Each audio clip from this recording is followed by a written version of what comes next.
बांग्लादेश के साबिक वज़ीर आज़म शेख हसीना वाजिद के मुस्ताफ़ी होने और मुल्क से फ़रार होने के बाद बनने वाली अबूरी हुकूमत ने नोबल इनाम याफ्ता डॉक्टर मोहम्मद यूनुस की सरबराही में हलफ उठा लिया। सदर मोहम्मद शहाबुद्दीन ने 15 रुकनी अबूरी काबीना से हलफ लिया है। अबूरी हुकूमत के सरबराह डॉक्टर मोहम्मद यूनुस वज़ीर आज़म हाउस में नहीं रहेंगे। डॉक्टर यूनुस की रिहाइशगाह और दफ्तर के लिए सरकारी गेस्ट हाउस को तैयार किया जा रहा है। बांग्लादेश मीडिया के मुताबिक अबूरी हुकूमत के chief adviser Minto road Dhaka में वाक़िया सरकारी गेस्ट हाउस जुमना में रिहाइश पजीर होंगे।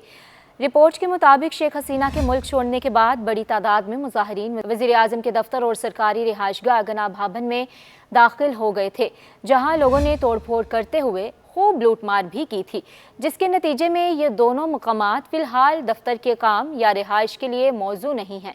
चीफ एडवाइज़र के दफ्तर और रिहाइशगाह की तैयारी में शामिल कई अफसरान ने बताया कि अबूरी हुकूमत के क़याम के फैसले के बाद काबीना डिवीज़न के एहलकार जुमना को चीफ एडवाइज़र के दफ्तर और रिहाइशगाह के तौर पर तरतीब देने के लिए सदर के साथ मुशावरत कर रहे हैं।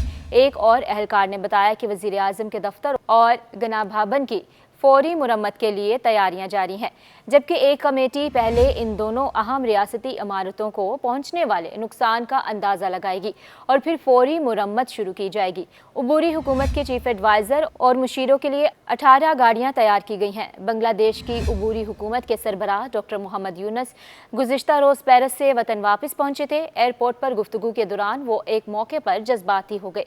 डॉक्टर मोहम्मद यूनुस तलबा तहरीक में पुरतशद्दुद मुजाहिरों के दौरान सबसे पहले मरने वाले रंगपुर के तालिब इल्म अबू सैयद को याद करते हुए आबदीदा हो गए। हज़रत शाह जलाल एयरपोर्ट पर प्रेस कॉन्फ्रेंस के दौरान अबूरी हुकूमत के सरबराह ने कहा कि इस वक्त मैं अबू सैयद को याद कर रहा हूँ।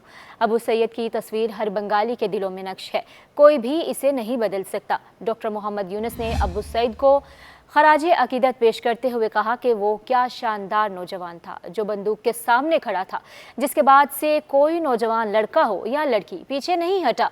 वो आगे बढ़ते गए और कहा जितनी भी गोलियां चलानी है चलाओ, हम यहाँ हैं।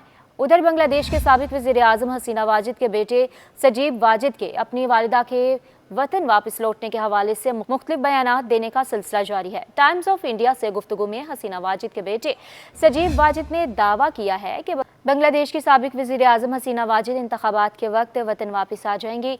बांग्लादेश की साबिक वज़ीर आज़म के साहबजादे ने कहा कि अगर ज़रूरत पड़ी तो सियासत में आने से गुरेज नहीं करूँगा।